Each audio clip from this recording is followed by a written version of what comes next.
Morning, y'all. What's going on? What's the word? I could have sworn I was doing my 1170 video and that shit has said no break next week. That was 2 weeks ago, by the way.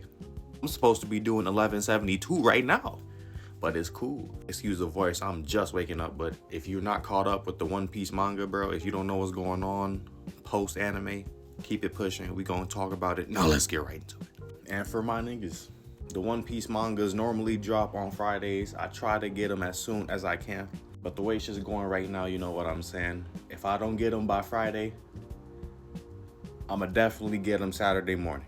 You will not see a weekend without me posting a One Piece video.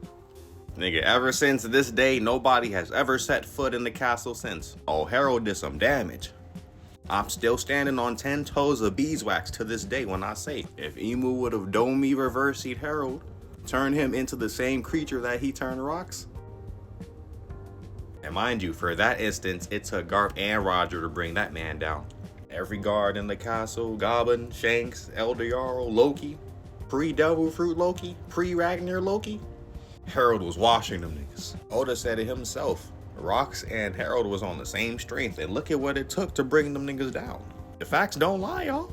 Elbaf's Devil Fruit as well as Ragnar was such a secret that even Elder Jarl didn't even know about it. The only thing that he really thinks about is what would have happened if Loki wasn't there today. Now, mind you, Rocks had already wanted Harold to eat his Devil Fruit because he believed that it would get him closer to finding the ice giants, or the giants frozen in the ice, right? But we got niggas saying Harold could have eaten that Devil Fruit and taken over the world by himself. And then Loki didn't even finish him with the Devil Fruit. He used Ragnar. Ragnar gave him the Devil Fruit. And let me tell y'all right now that Harold's dying actions, Harold's last wishes, that's true patriotism. Shanks, on the other hand, he's thinking about his past and his time with Harold. His pops is like, damn, bro, you was down there with them surface dwellers, man. King of the Pirates crew, by the way. You was down there with them surface dwellers. I know your life been terrible, son. Anything you want, Pops got you. Shanks gets a hold in his arm and just start almost crashing out. Goblin tries to stop him. Tells him to never be mad at the circumstances of your birth. Goblin tells Shanks he gotta hold it down because he's a child of fate and he's here for a reason. Loki sitting there in front of his dead pops, couldn't even look at him. He just had to put the coat over him. Look at this, y'all. Loki finally cleared them allegations. Hey! Imu found out somebody ended Harold's shit and he's sick. She can't believe their eyeballs, folks.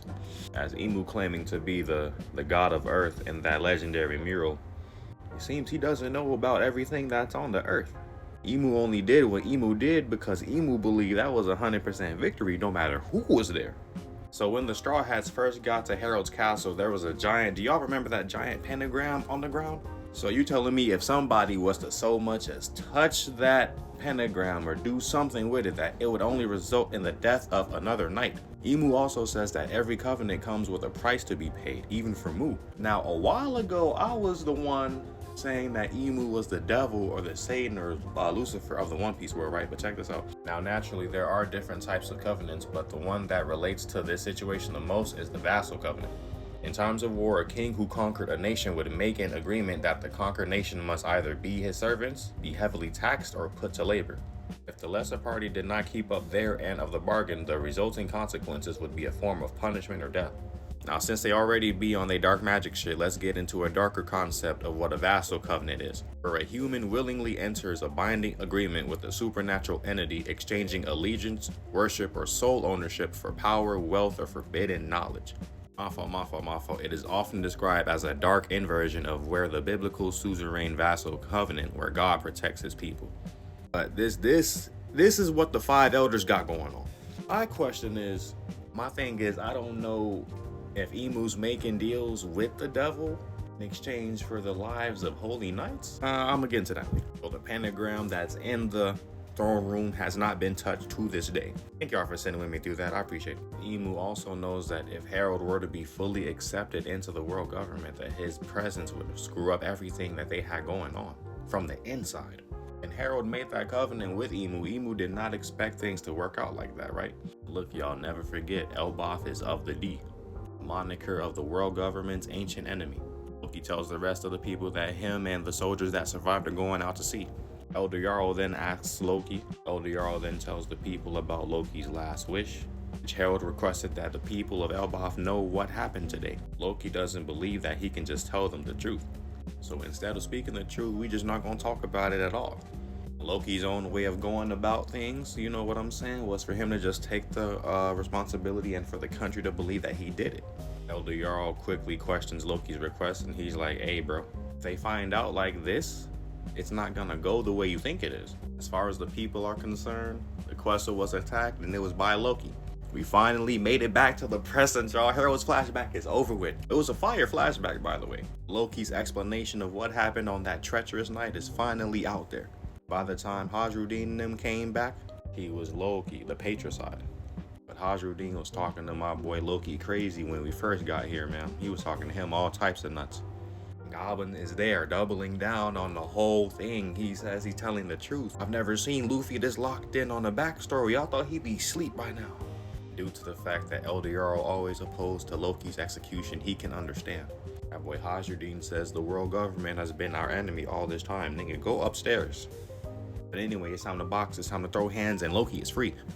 Luffy's feeling just like me, man. Loki is free, and he can fight. We can all see how he fights. Not too long after that, something crashes down into the lower abyss. One of the dragon monsters by one of my favorite holy knights thus far, Killingham, appears in front of the guys. He says this will be a good warm-up. Zoro, Sanji, and the rest of the giant crew go upstairs, take off. Goblin tells Chopper like, hey, I know you want to take care of me, get me right, but I'm worried about my kids. Sanji grabs Goblin, Chopper hops on Sanji, and it's time to take off. Heavy hitters are coming to fight. Loki, on the other hand, he takes Ragnar. No Devil Fruit transformation, just Ragnar. And with one hit, by contact damn near, creature is immediately frozen by an attack called Niflheim. Luffy can't believe what happened. I can't believe what happened. Thank y'all for rocking with me. I'll see y'all in 2 weeks.